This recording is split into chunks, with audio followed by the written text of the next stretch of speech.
यहाँ का तो प्रोग्राम इस प्रकार से रहा। 4 पहर की पूजा हुई। पहला पहर 7 से 9, फिर 1 घंटे का अवकाश मिला, उसमें भोजन आदि करिए। फिर 2 घंटे इसी तरह से दूसरा चरण, फिर बीच में कुछ अवकाश, फिर तीसरा, फिर चौथा। सवेरे 6 बजे एग्जैक्ट आरती हो गई थी।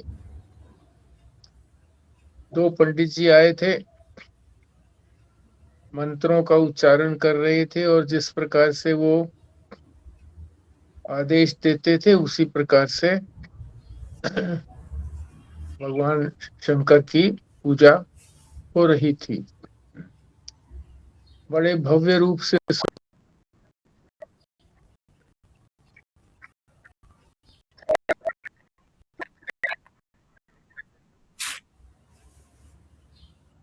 जिसकी बारी नहीं आती थी वो बाहर बैठ कर के पार्थिव शिवलिंग, मिट्टी के शिवलिंग बनाते थे। जिलेरी भी बनाई उन्होंने सबने।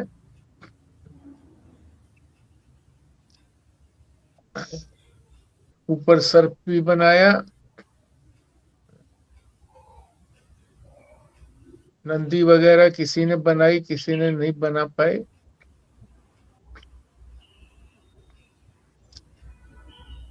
ये बना करके फिर सभी लोग जो थे वो मंत्र का जप करते रहे।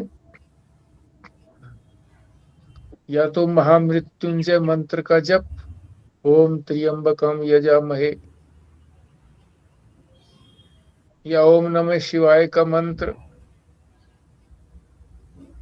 या गायत्री मंत्र। अपनी अपनी रुचि के हिसाब से सभी मंत्र का जप करते रहे सारी रात, सुबह 6 बजे तक।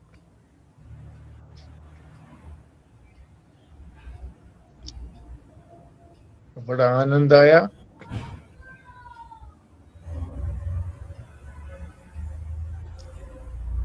फिर सवेरे आरती की गई, प्रसाद वितरण किया गया।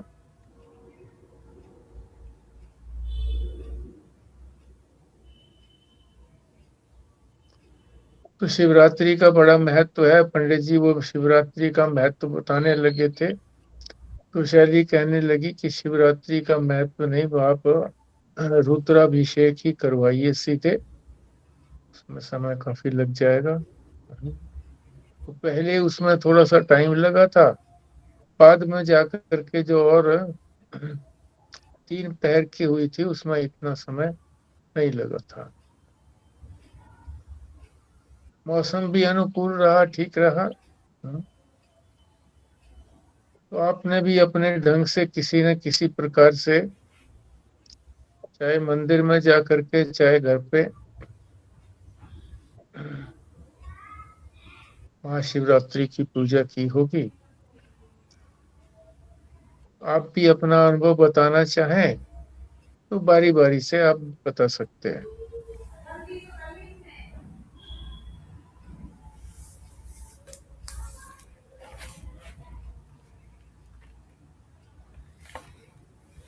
मैंने तो अब कुछ समय से शिवरात्रि पे मैं व्रत भी रखती हूँ और मंदिर भी जाती हूँ बहुत सालों से। पर फिर इस बार क्योंकि हमने पिछले साल वहाँ शैली के वहाँ अटेंड किया था महाशिवरात्रि का और चारों प्रहर की पूजा अटेंड की थी, तो इस बार लगा कि चलो घर में भी करके देखते हैं। तो चारों प्रहर की तो नहीं, पर एक प्रहर में हमने भी शिव अभिषेक किया था शाम को, वही 7 बजे के आसपास जैसे उसने टाइम बताया था। तो बहुत देर का तो नहीं, शायद आधे घंटे का हमने किया होगा, और जो भी चीज़ें हम इकट्ठी कर पाए शिव अभिषेक के लिए करी थी। 10-15 चीज़ें जो भी होती हैं, जो भी उसने बताई थी कि दूध, दही, घी, और जो भी मैंने वहाँ देखी भी थी उसके हिसाब से जितनी चीज़ें मिल पाई एफर्ट करके, उसके हिसाब से हमने भी घर में शिव अभिषेक किया एक स्मॉल स्केल पे। और अपने घर के एक बर्तन में परात के अंदर शिव भगवान को, शिवलिंग को रख के और शिव अभिषेक किया। हम जो भी 2-4 लोग घर में थे, 2-3 लोग। तो अच्छा लगा, और कोशिश ये रखी थी सुबह से कि आज के दिन में कोई बुरे विचार नहीं सोचने, और थोड़ा सात्विक विचार रखने हैं। हालाँकि उसमें बहुत ज़्यादा सफलता नहीं मिली, क्योंकि वो विचारों को तो वैसे ही आदत पड़ी हुई है, जैसे वो रोज़ आते हैं, ऐसे वो कल भी आते रहे। पर फिर जब आते थे तो कभी-कभी ये ध्यान भी आ जाता था कि इनको नहीं आने देना है। तो यही रहा हमारे मेरे साथ तो। बहुत अच्छा रहा। शिवरात्रि के दिन व्रत रखना जाता है, तो यहाँ भी व्रत रखा था सुबह से रात्रि तक, सुबह तक, अगले दिन सुबह तक व्रत रखा था। तो व्रत का ही सामान रखा था जो रात्रि के अंदर 9 बजे के बाद पान किया था उसका। और भी कोई बताए अपना अनुभव।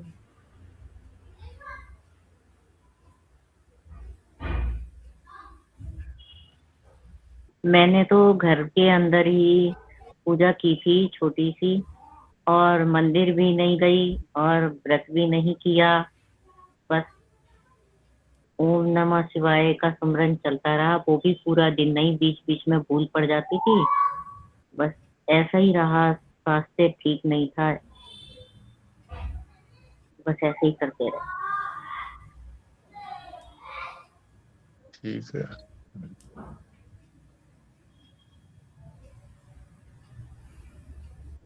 मैं सुबह नहा धो के मंदिर गया था जी। शिवलिंग के ऊपर फूल चढ़ाए और ओम नमः शिवाय करके किया। फिर साथ में ही शिव जी की और पार्वती जी महाराज की फोटो लगी हुई थी, वहाँ प्रणाम किया। फिर पंडित जी को 100 रुपया दिया और एक वहाँ चलाया। फिर और परसों में जल्दी इसलिए उठ गया था कि वो थोड़ा छाती में निमोनिया था, खांसी चल रही थी 15-20 दिन से, तो फिर ठीक नहीं हो रही थी। फिर डॉक्टर साहा से अपॉइंटमेंट लिया मैक्स में, उन्होंने 6:30 का दे दिया। तो सत्संग में भी 5:45 छोड़ के चला गया उनको दिखलाने।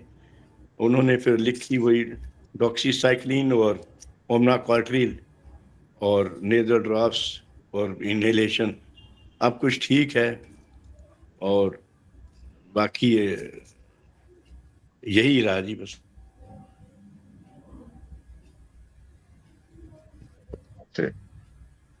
जी, आपने इतना सुंदर वर्णन दिया जी, हम तो उसी में शिवरात्रि में प्रवेश कर गए हैं और भावनात्मक रूप से किया। बच्चों ने तो करते हैं, ये अभिषेक करते हैं और ऐसा ही अनुभव रहा। ज़्यादा कुछ हो नहीं पाता स्वास्थ्य की वजह से भी, अब व्रत वगैरह रखने की तो सामर्थ्य नहीं रही है शुगर के मरीज होने की वजह से। तो भावनात्मक रूप से याद करते रहते हैं शिव जी को।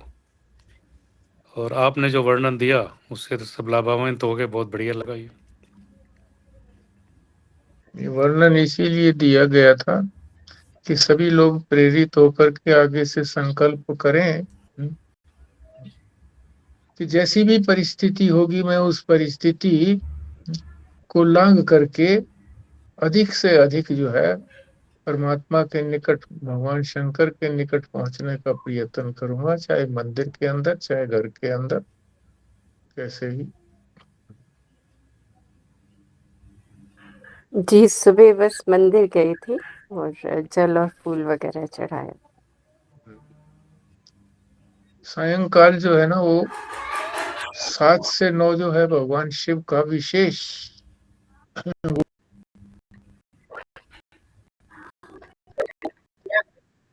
दोष,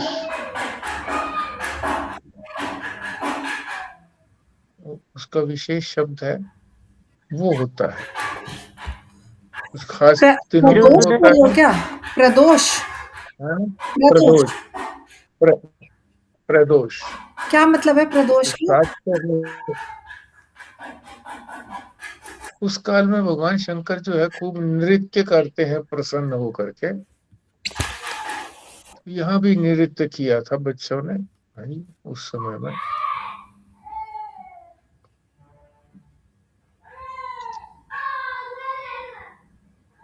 ठीक है जी। ये आज का काशी जो बाहर ये से जब गए तो हाँ जी, कोई 8 पत्ते मांग रहा था, कोई 10 पत्ते, और मैंने भी वही पत्ते और गुलाब का ही कर दिया था। और ये पत्ते कोई 8 मांगता रहा, कोई 10, वो उसके वो कोई खास बात होती है जी? कौन से पत्ते जी? वो उसके बेलपत्र। बेलपत्र, हाँ। बेलपत्र का विशेष महत्व है जी। बेलपत्र का, बेल फल का विशेष महत्व है, पत्र का विशेष महत्व है। तो उन पत्रों को, बेल पत्रों को चढ़ाया जाता है। साथ साथ वो जल से भी किया जाता है, दूध से भी जल तो करते चढ़ाया हैं। था जी। हाँ, दही से भी करते हैं, शहद से भी करते हैं, और गन्ने के रस से भी करते हैं। गन्ने का रस नहीं है तो पानी में शक्कर डाल करके, चीनी डाल करके उसका भी अभिषेक करते हैं। घी का भी अभिषेक करते हैं। सबका अभिषेक होने के बाद फिर उनके ऊपर बेलपत्र चढ़ा करके, बेलपत्र बीच बीच में भी चढ़ाए जाते हैं। तो पूरे हो जाए बेलपत्र तो दोबारा से उनको धो करके फिर भी चढ़ाया जा सकता है, उसमें कोई आपत्ति की बात नहीं है।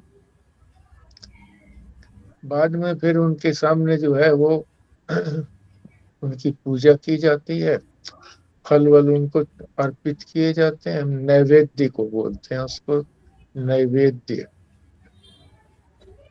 उनके बाद फिर वो प्रसाद मिलता है।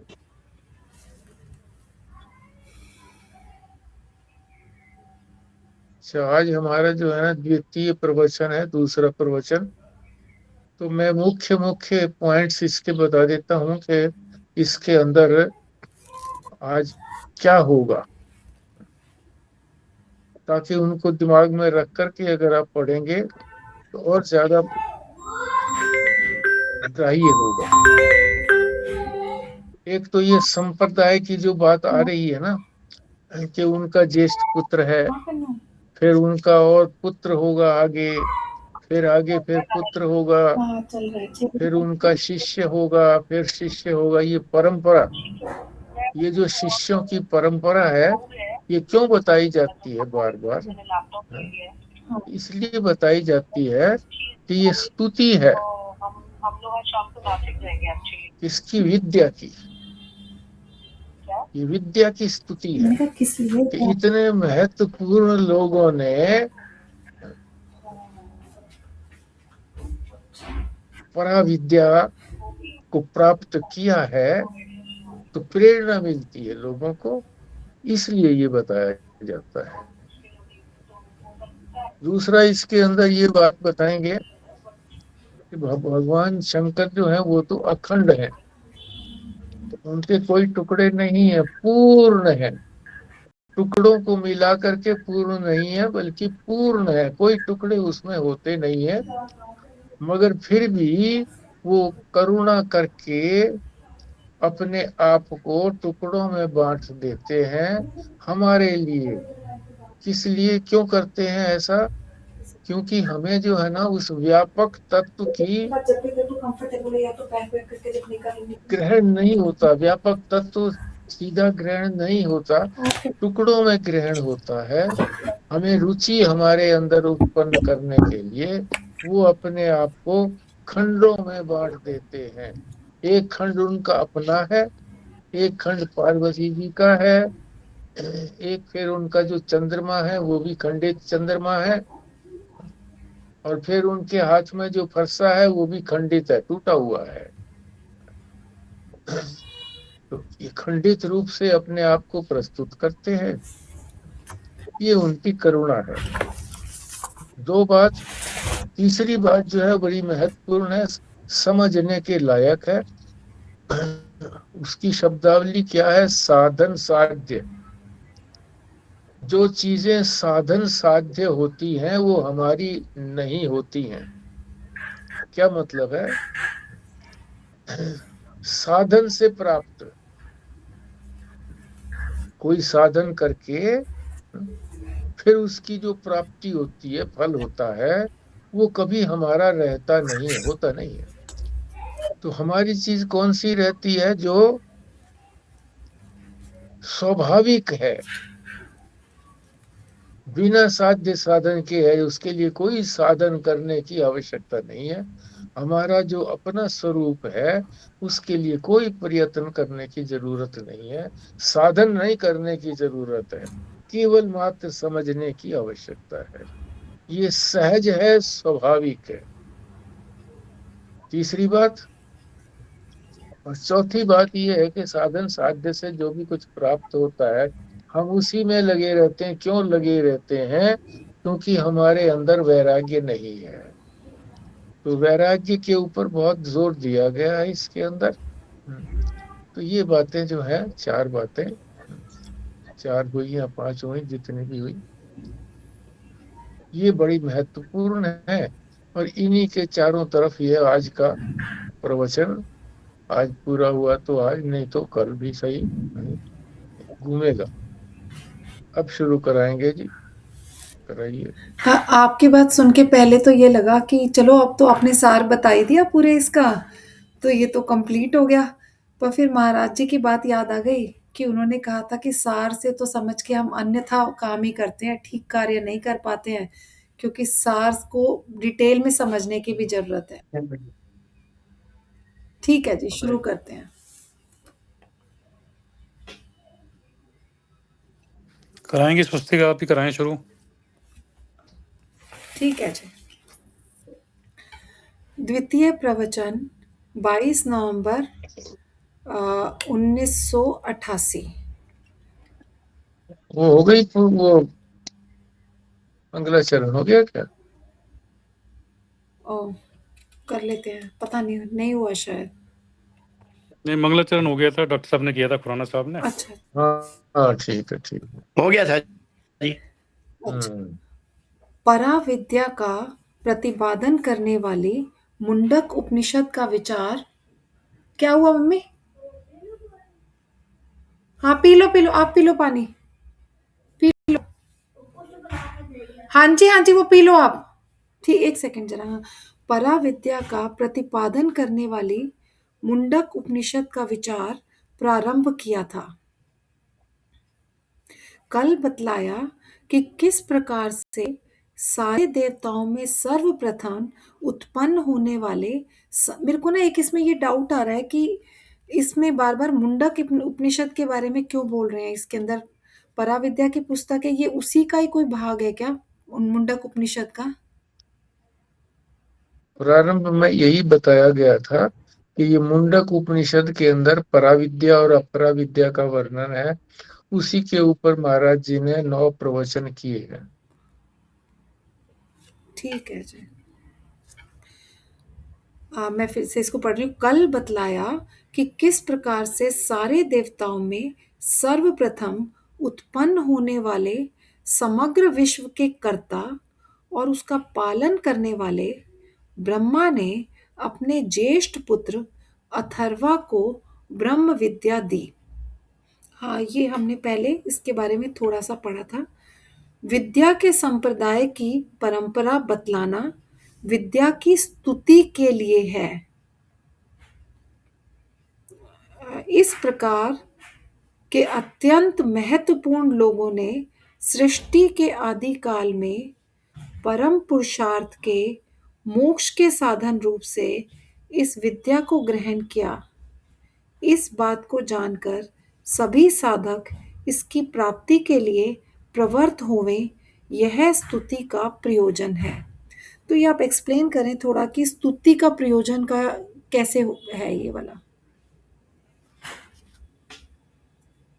आप लोगों में से कोई बोले तो। स्तुति पहले भी पढ़ी थी जी हमने, शिव महिमा स्तोत्र कहा था ना। जैसे स्तुति की मतलब क्या है कि महिमा, उनकी महिमा का गान करके इस विद्या को ग्रहण करेंगे साधन रूप में।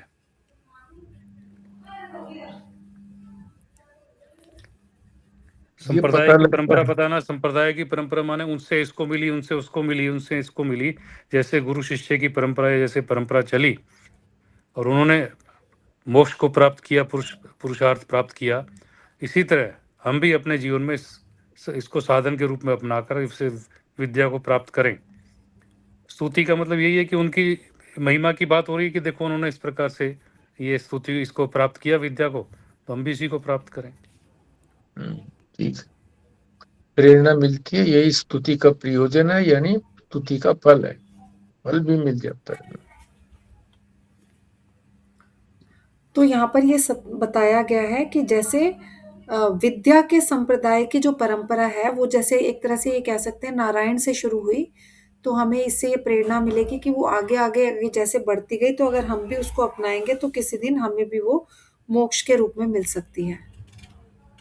बिल्कुल, स्तुति माने महत्ता भी समझ सकते हैं, जैसे कहा ना विद्या की स्तुति, एक तो ये ब्रह्म विद्या है, इसकी महत्ता क्या है कि परम पुरुषार्थ की प्राप्ति होती है, मोक्ष की प्राप्ति होती है। इसलिए ये बता रहे हैं कि प्राप्ति के लिए प्रवृत्त होंगे, महत्ता होगी तभी प्रवृत्त होंगे, क्योंकि परम पुरुषार्थ यही है। यही भगवान भाष्यकार ने कहा है, स्तुत्या परोचितायां ही विद्यायां सादराः प्रवर्तेयुः। स्तुति के द्वारा मनुष्य को किसी भी कार्य के लिए प्ररोचन होता है। प्रवृत्ति तभी की जा सकती है जब मनुष्य की किसी चीज में रुचि हो। जब चीज में रुचि नहीं होगी, उस कार्य में यदि मनुष्य जबरदस्ती प्रवृत्त भी हो जाएगा, तो वह प्रवृत्ति टिकी नहीं रहेगी। ब्रह्म विद्या के लिए प्रवृत्ति निरंतर नित्य होवे, इसलिए उसमें रुचि होनी चाहिए। नित्य अर्थात प्रतिदिन। कई चीजों में मनुष्य प्रवृत्त होता है, कुछ दिनों तक प्रवृत्ति करता है और फिर छोड़ देता है। आत्मज्ञान के विषय में यह और भी सत्य है। थोड़े समय के लिए प्रवृत्त होकर, कुछ दिनों के लिए प्रवृत्त होकर उसकी प्रवृत्ति अवरुद्ध हो जाती है। कारण है कि हम लोगों को विषय सुख का अभ्यास पड़ा हुआ है। इसलिए जब कोई विषय सामने आता है, तब तो हमारी प्रवृत्ति बनी रहती है, और जब निर्विषय स्थिति आती है तब विषय सामने नहीं रहता, तब हमारी प्रवृत्ति कुंठित हो जाती है। जिस प्रकार से छोटे बच्चे को यदि किसी भी चीज के पुरस्कार के रूप में तुम उसको कुछ खाने की चीज दो, चॉकलेट दे दो, शहद दे दो, कुछ भी खाने की चीज दे दो, तब तो बच्चे की प्रवृत्ति रहती है। पर यदि कोई और चीज उससे ज्यादा कीमती भी दे दो, तो बच्चे की प्रवृत्ति नहीं रहती। 6 महीने का बच्चा होवे, उसके हाथ में तुम लॉलीपॉप दे दो, कोई चीज खाने की दे दो, उसको उठाकर मुंह में ले जाएगा। अगर वह बढ़िया मीठी चीज है तो प्रसन्न होता है और तुम्हारी तरफ खुश होकर देखता है। अगली बार जब पुनः तुमको देखता है तो उसकी आंखें विस्फारित हो जाती हैं और फिर सोचता है यह वही चीज देगा। अब रुपये 2 रुपये के लॉलीपॉप, शहद अथवा कोई मीठी चीज की अपेक्षा तुम उसको 100 रुपये का नोट पकड़ा दो। वह तो एक ही चीज जानता है। छोटे बच्चे को नोट भी पकड़ाओगे तो क्या करेगा? मुंह में डालेगा। अब मुंह में डालने पर उस 100 रुपये के नोट का कोई स्वाद तो आएगा नहीं। थोड़ी देर इधर उधर करके वह नोट को छोड़ देगा। अब ना तुम्हारी तरफ उसका कोई आकर्षण होगा, ना अगली बार तुम उसको कोई चीज दोगे तो वह लपक कर लेगा, क्योंकि जो पदार्थ तुमने दिया वह उसका विषय नहीं है। इसी प्रकार हम लोगों को अभ्यास पड़ा हुआ है रूप, रस, गंध, शब्द, स्पर्श वाले किसी न किसी विषय को पकड़ने का। वह विषय सामने आता है तो हमारी बाँछें खिल जाती हैं, हम प्रसन्न हो जाते हैं। परंतु जब निर्विषय हमारे सामने आता है तो उसके मूल्य को हम नहीं समझ सकते। इसलिए वह परमेश्वर हमारे सामने अखंड होते हुए भी खंडित रूप वाला प्रकट होता है। ये तो जो महाराज जी ने एग्जाम्पल दिया वो नोट का और लॉलीपॉप का, वो उसी से बहुत अच्छा इसमें क्लैरिटी आई कि हमारा जो विषय की चीजें हैं वो रूप रस गंध शब्द और स्पर्श वाली हैं। निर्विषय को हम नहीं पकड़ सकते, जैसे नोट के लिए हमारा छोटे बच्चे का कोई आग्रह नहीं है। आप बताएं व्यास जी,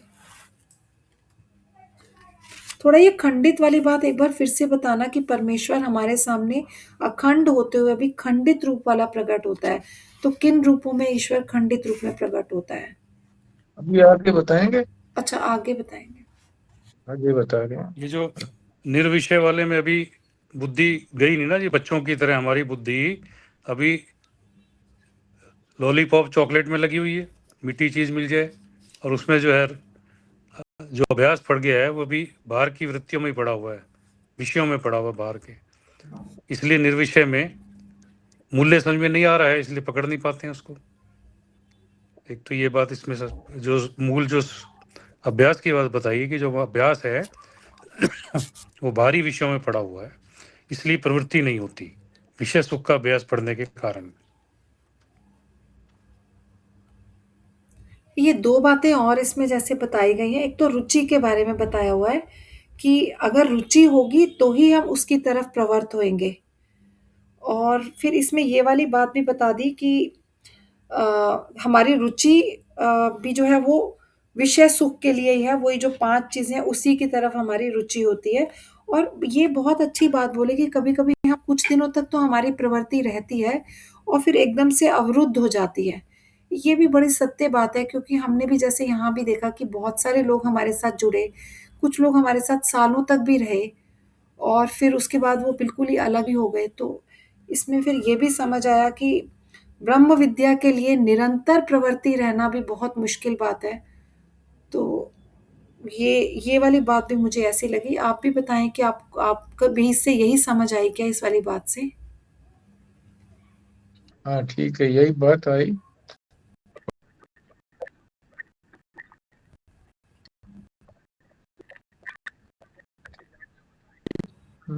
परमात्मा है तो अखंड पूर्ण है, उसमें कोई टुकड़े नहीं है, पर हमारा जो अभ्यास है वो व्यापक चीज को हम देखते नहीं। आसमान को कहाँ देखते हैं हम? आसमान के बाद वायु को भी कहाँ देखते हैं हम? अग्नि सूर्य को भी कहाँ देखते हैं हम? उसके बाद जो आता है जल, ये और भी खंडित है और भी स्थूल है। तो जल के बारे में तो हमारे बारे में हम जल के बारे में काफी कुछ जानते हैं। इसी तरह से पृथ्वी जो है, पृथ्वी जो है वो टुकड़ों के अंदर जो है ना पृथ्वी, तो टुकड़ों के अंदर देख करके हम उसको पसंद करते हैं कि ये हमारा टुकड़ा, ये हमारा टुकड़ा, ये हमारा, ये उसका, ये उसका। तो खंडित रूप, क्योंकि हमारी इंद्रियां व्यापक दृष्टि नहीं रखती हैं, इसलिए वो खंडित को ही देख पाएंगी, छोटे रूप को ही देख पाएंगी, बड़े व्यापक रूप को नहीं देख पाएंगी।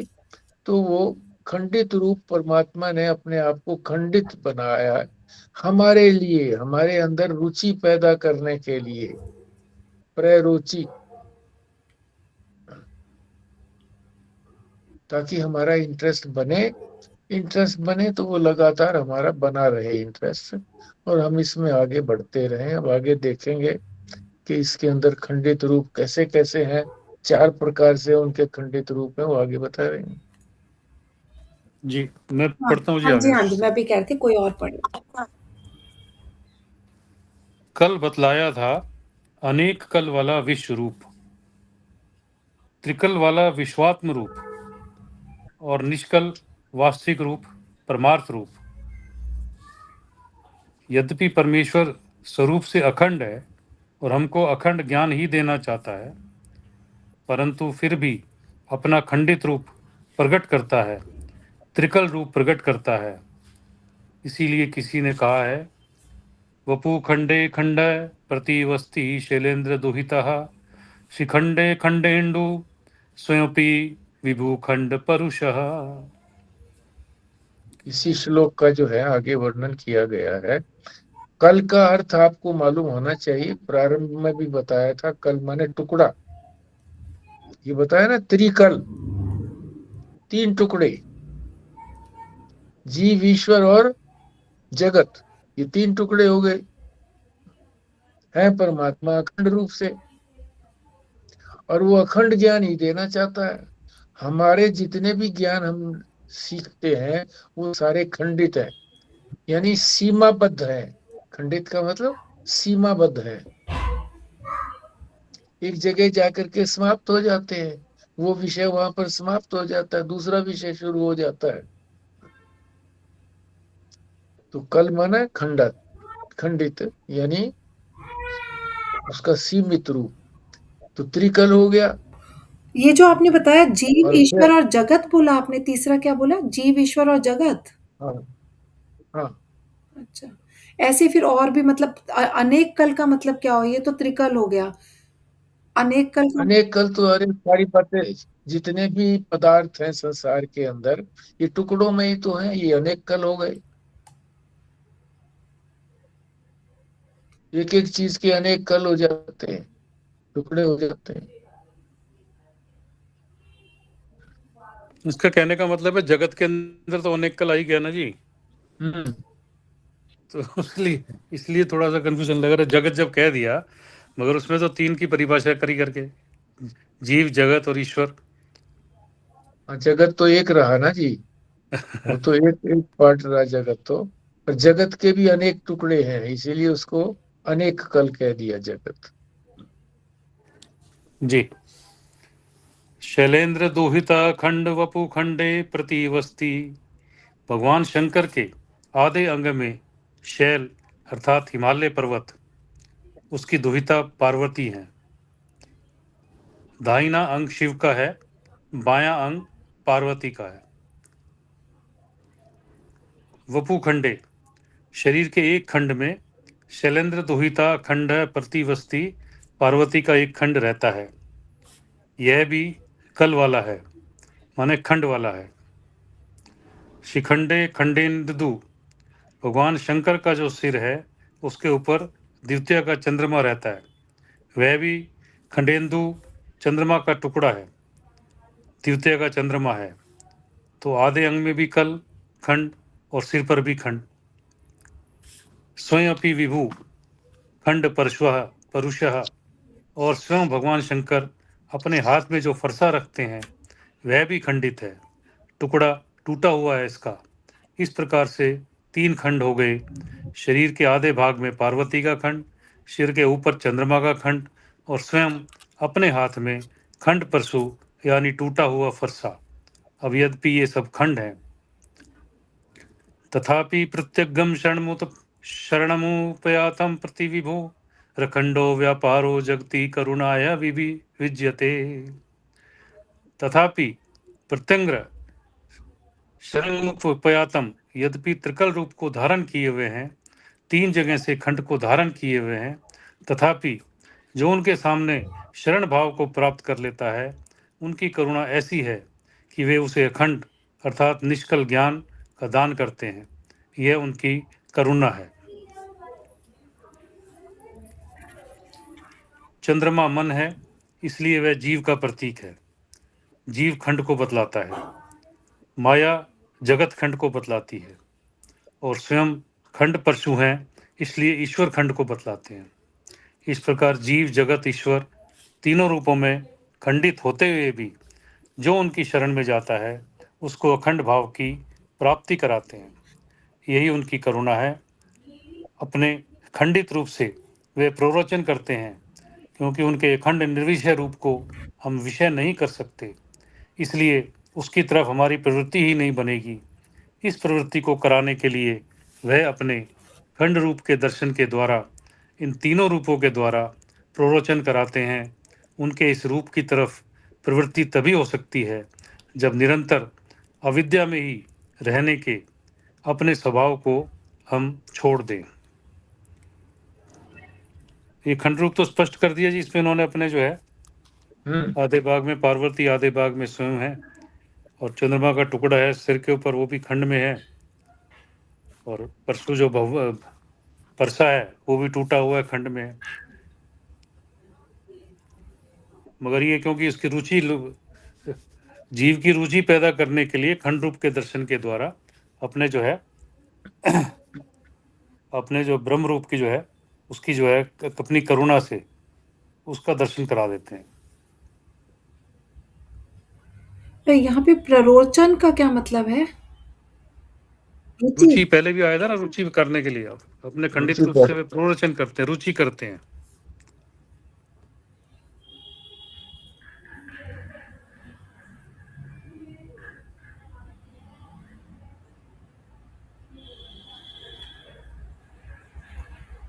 यहाँ पे एक शरण की बात भी बोली है ना कि जो उनकी शरण में जाएगा तो उसके ऊपर वो करुणा भी करेंगे और अखंड भाव की प्राप्ति भी करा देंगे। करुणा से ही तो अखंड भाव की प्राप्ति कराएंगे। करुणा का भाव ना हो और कोई आदमी ये सोचे कि मेरी योग्यता के मुताबिक मुझको ज्ञान कराएं, तो नहीं होता। करुणा करके ही वो उसको अखंडित, अपना अखंडित रूप को उनको ज्ञान देते हैं। ज्ञान टुकड़ों में नहीं देते, पूरा ज्ञान देते हैं, टुकड़ों में ज्ञान नहीं देते, अखंड ज्ञान। तो इसका मतलब जिनको खंडित ज्ञान है, इसका मतलब उनके ऊपर करुणा नहीं है।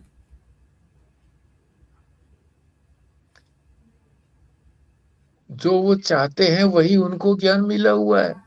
वो चाहते ही खंडित ज्ञान है, सारे संसार का ही खंडित ज्ञान है, उसको वो चाहते हैं, तो वो वहां भी उनकी करुणा है। उनकी करुणा के बिना तो पत्ता भी नहीं हिलता।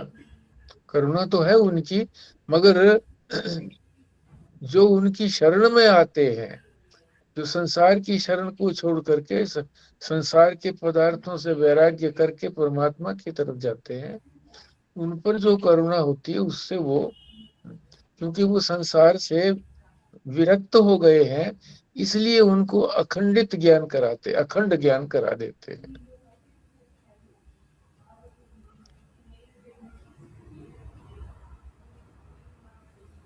आगे का पैराग्राफ ये रेणु जी पढ़ेंगी क्या? जी। आचार्य शंकर कहते हैं, पर प्राप्ति साधना सर्व साधन साध्य विषय वैराग्य पूर्वक गुरु प्रसाद लभ्याम ब्रह्म विद्याम। साधनों से जिसको प्राप्त किया जा सकता है उसके बारे में वैराग्य होने से ही परमात्मा की प्राप्ति होती है।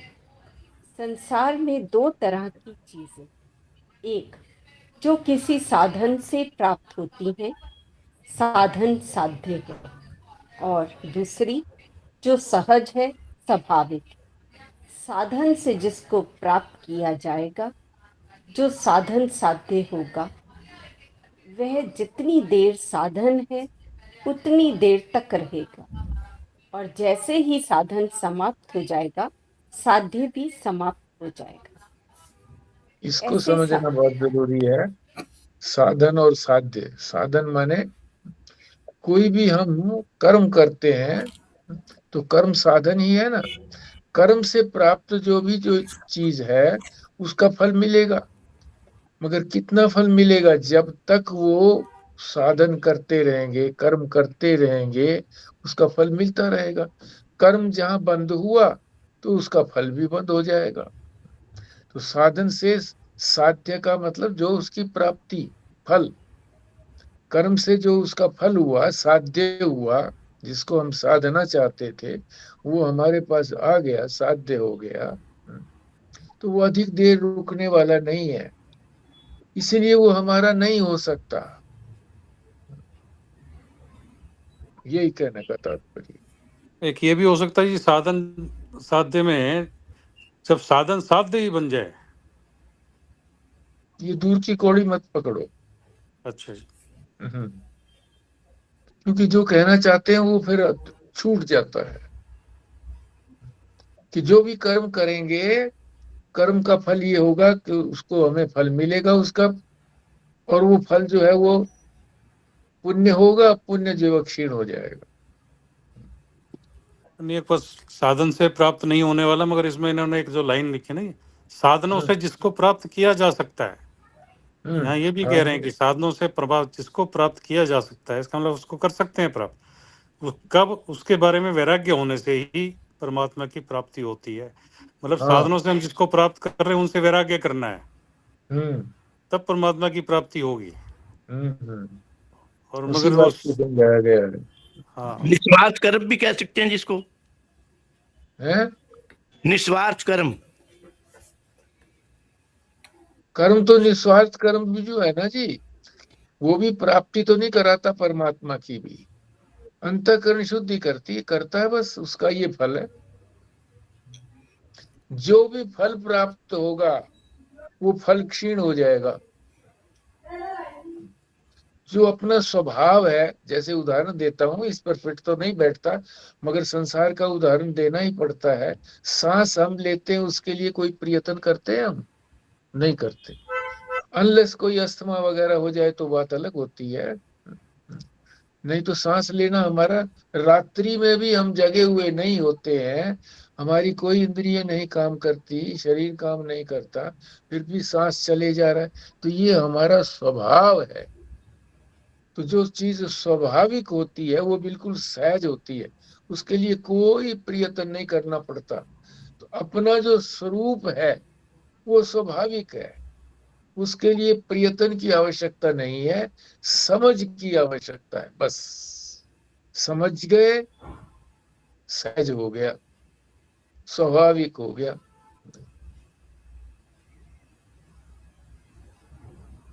हाँ जी। ऐसे समझ लो, विदेशों में किसी के घर जाओ तो उसका जीवन स्तर देखकर, स्टैंडर्ड ऑफ लिविंग देखकर सोचोगे ये बहुत बड़ा आदमी है। घर में ठंडी अलमारी है, रंगदार दूरदर्शन भी है, सब कमरों में गलीचे बिछे हुए हैं, दीवार से दीवार तक बढ़िया से बढ़िया सोफा है। जितने जीवन के सुख साधन है वे सब वहाँ। सोचोगे यह बहुत बड़ा आदमी है। अब मान लो वह आदमी मर गया।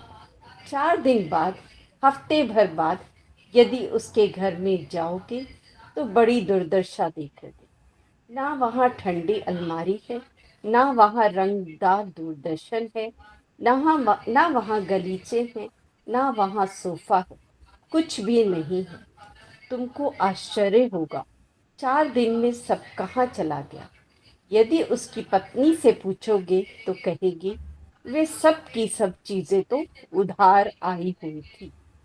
अब तो हिंदुस्तान में भी हायर परचेज चलने लगा है, जिससे हर चीज उधार आती है। महीने के महीने उसके पैसे भरते रहते हैं। है तो सब चीजें, लेकिन अपनी कोई चीज नहीं। वहाँ की अर्थव्यवस्था ऐसी विचित्र है कि जब तक एक मोटर के दाम भरोगे तब तक वह मोटर पुरानी हो जाएगी। दूसरी नई मोटर लाओगे, फिर उसका पैसा भरना शुरू कर दोगे। मनुष्य मरते दम तक एक ना एक चीज के लिए पैसे भरता रहता है। चीज अपनी कभी होती नहीं। जैसे वहाँ सब चीजें दिखती हैं, लेकिन अपनी कुछ नहीं। जब तक तनख्वाह आ रही है तब तक साधन साध्य है। आदमी मरा, तनख्वाह आनी बंद हुई और सब चीजें गई। बुरा नहीं मानना, भारतवर्ष के घर में तो अभी तक ये दुर्व्यवस्था नहीं हुई है, लेकिन धीरे धीरे व्यापारियों की यह दुर्व्यवस्था हो गई। करोड़ों का व्यापार होगा, कुछ इंडस्ट्रियल इन्वेस्टमेंट से आया हुआ है, कुछ बैंक से आया हुआ है, कुछ बाजार से आया हुआ है। जो वहाँ करोड़ों रुपए दिख रहे हैं वे अपने नहीं हैं। और जैसे ही कहीं व्यापार का पुर्जा एक जगह से ढीला हुआ तो ताश के पत्ते की तरह सारा व्यापार धड़ाधड़ गिर जाता है, क्योंकि अपना नहीं है। तब साधन साध्य है। जब तक चक्र चलता रहेगा तब तक सबके ब्याज भी जा रहे हैं, सबके पेमेंट्स भी जा रहे हैं, और एक जगह रुका तो बस खत्म। तो साधन साध्य जो चीजें हुआ करती हैं वे अपनी नहीं होती। जब तक तुम्हारे पास साधन है तब तक तुम्हारी है, और साधन की निवृत्ति के साथ ही उसकी निवृत्ति हो जाती। इसी प्रकार संसार के अंदर जिन चीज़ों को भी साधन के द्वारा प्राप्त किया जाता है वे अपना स्वरूप बनती नहीं, और जो अपना सहज स्वभाव है, जो अपनी वास्तविकता है, वह कभी जाती नहीं, क्योंकि वह किसी साधन के बल पर नहीं है। चाहे हमारे घर में चौकी ही है लेकिन अपनी है, चाहे जो परिस्थिति हो जाए वह चौकी तो अपनी बनी रहेगी। इसी प्रकार चाहे हमारी दुकान छोटी ही है, 50,000 की लागत की ही है, परंतु यदि किसी का कर्जा लिया हुआ नहीं है तो कैसी भी परिस्थिति आ जाएगी वह अपनी तो रहेगी ही। जब तक मनुष्य समझता नहीं तब तक साधन साध्य पदार्थों को प्रधान मानता है। आप लोगों में से बहुत से लोग व्यापार जानते होंगे।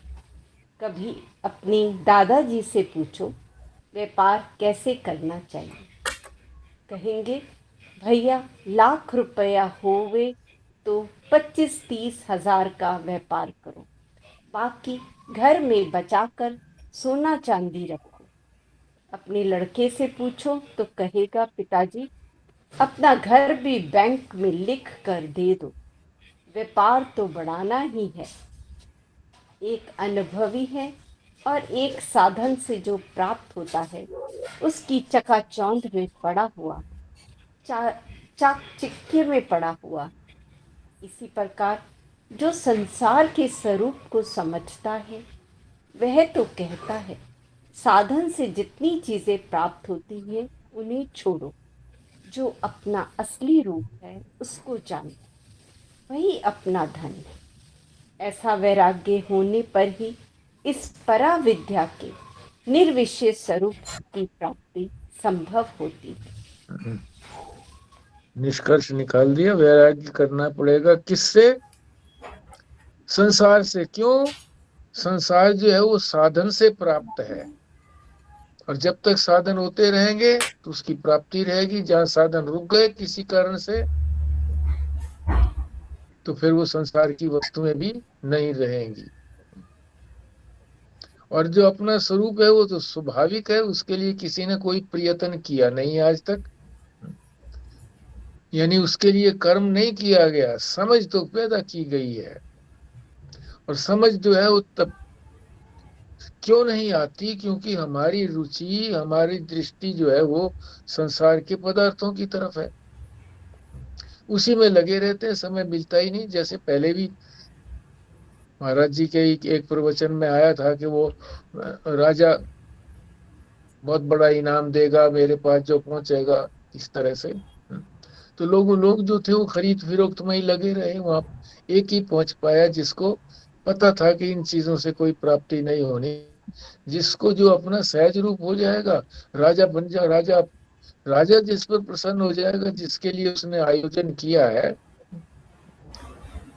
तो माला माल हो जाऊंगा। तो इसी तरह से हमारा जो अपना स्वरूप है सच्चिदानंद, वो जो है वो सहज प्राप्त है।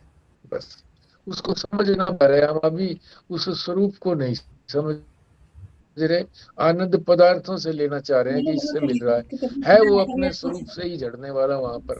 हाँ जी, लेटी है क्या?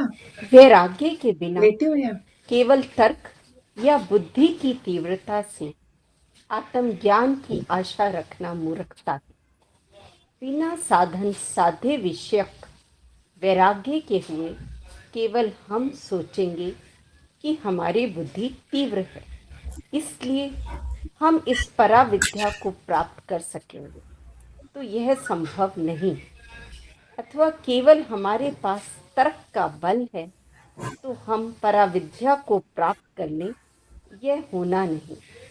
आजकल लोग चाहते हैं कि विषयों के प्रति वैराग्य हुए बिना ही आत्मज्ञान प्राप्त हो जाए। एक नाम भी उन्होंने याद कर रखा है, जनक का। भारतवर्ष के अंदर सैकड़ों राजा अपने राज्य को छोड़कर जंगल में गए।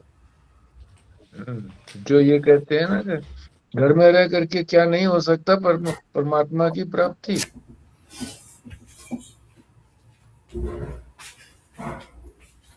अभी उसको प्राप्ति हो गई थी, तो उसी के लिए बता रहे हैं ये कि दशरथ ने तो एक अपना बाल देख लिया, सफेद बाल एक, और उसने अपना राज्याभिषेक के लिए तैयारी कर दी कि यहाँ रामचंद्र जी को राज्याभिषेक करेंगे।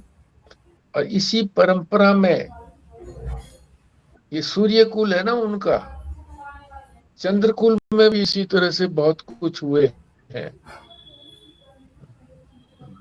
इसी तरह से अग्निकुल में भी बहुत राजा हुए हैं, अनेकों राजा हुए हैं जो छोड़ करके वन में चले गए और वहां उन्होंने वैराग्य वृत्ति से परमात्मा की प्राप्ति के लिए प्रयत्न किया। तो आजकल तो महाराज जी कह रहे हैं कि दशरथ के तो एक बाल सफेद दिख गया था उसको, आजकल तो सारे बाल सफेद होते हैं, काला बाल ही ढूंढने को नहीं मिलता, तो भी नहीं छोड़ते हैं। और कहते ये जनक का उदाहरण दे करके कि घर में नहीं हो सकता। ये भी कहते हैं संतों ने किया, अभी संतों के जीवन को तो देखें कि संतों का जीवन कैसा रहा था। उन्होंने अपना कोई पसारा नहीं किया था, सिंपल जो भी अपना कुछ काम था वो करते रहे, उसी में अपनी प्राप्ति हो गई।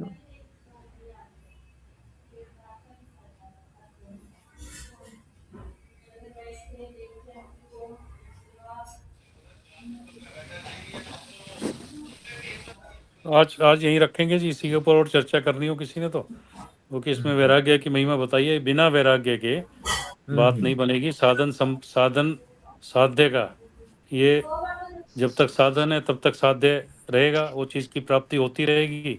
साधन हटा साध्य, इसके अंदर ये जगत की वस्तुओं की बात कर रहे थे यहाँ पर, जो है परमात्मा को साध्य लेकर के नहीं, क्योंकि उसके लिए तो साधन है भी नहीं, सहज उपलब्ध है वो। इसके बारे में और कोई विषय अगर कोई चर्चा करेंगे तो ठीक है। नहीं, यही जो है ना वैराग्य की बात जो है अंत तक चलेगी, अंत तक। ये जो पहले चार आपने बतलाए थे, जो उनको जरा एक बार दोबारा बतलाएंगे पॉइंट्स। हाँ जी, एक तो यही था जी कि ये जो परंपरा चला रखी है कि पहले जो था ज्येष्ठ पुत्र अथर्वा, उसको ज्ञान दिया, फिर अथर्वा ने आगे फिर ज्ञान दिया अपने पुत्र को, फिर उसने अपने पुत्र को ज्ञान दिया, फिर उसने अपने शिष्य को ज्ञान दिया। तो ये जो परंपरा चली हुई है, संप्रदाय की परंपरा, ये क्यों चलाई? इसलिए चलाई कि ये विद्या की स्तुति है। पराविद्या जो है ये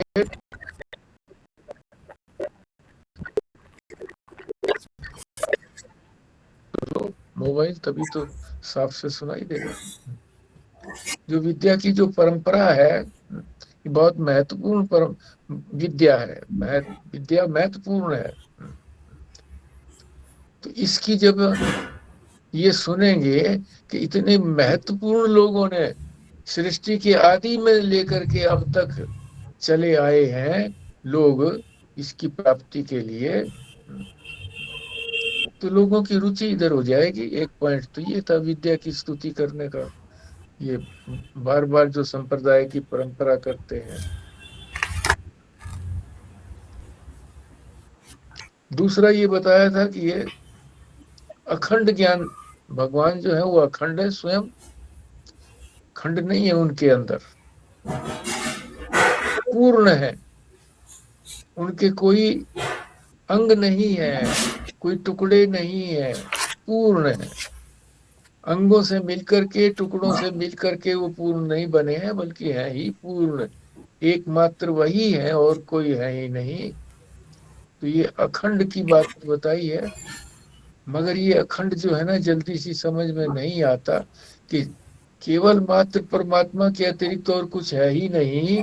तो लोग कहेंगे ये संसार दिख रहा है जी, आंखें फूट गई क्या जो आंखें संसार दिख रहा है? नहीं दिखता हो तो जाके दीवार में सिर मारो, पता लगेगा, खून निकलता है कैसे नहीं है ये सारा संसार जो है ये खंडित रूप से है। इसके 3 खंड भी बता दिए थे कि एक संसार का खंड है जिसको जगत खंड कहते हैं, एक जो है वो स्वयं अपने आप ही जो है वो ईश्वर खंड है, और एक तीसरा खंड और है, लगभग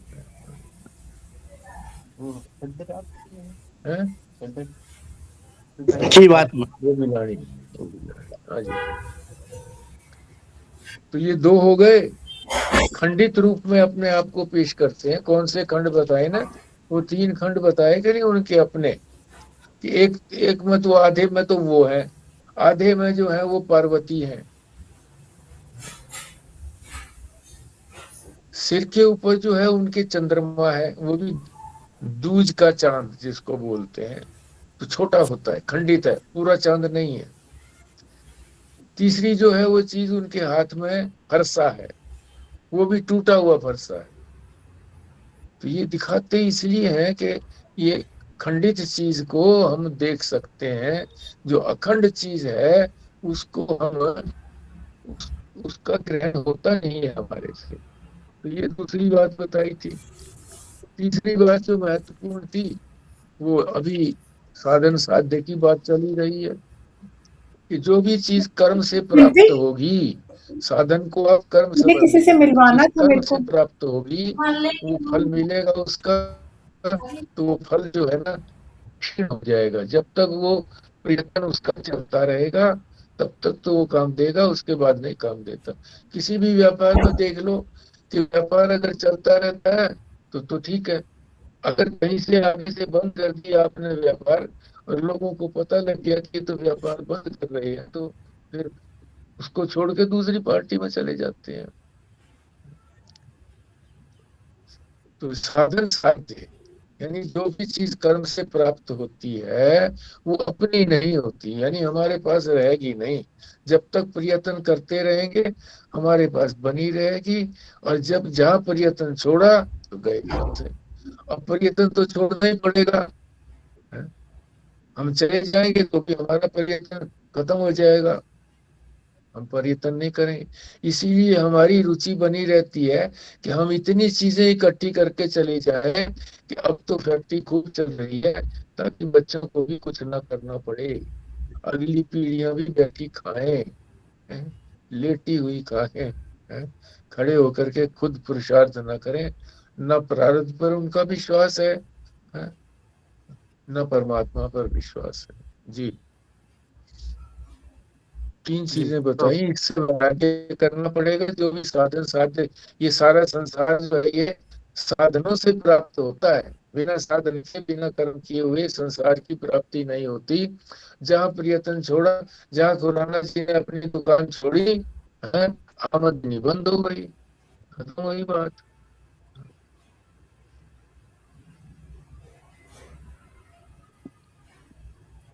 जी बिमला जी करेंगी पूर्णाहुति। जी। ओम पूर्णमदः पूर्णमिदं पूर्णात् पूर्णमुदच्यते पूर्णस्य पूर्णमादाय पूर्णमेवावशिष्यते। ओम शांतिः शांतिः शांतिः। नारायण नारायण नारायण नारायण नारायण। नारायण। नारायण।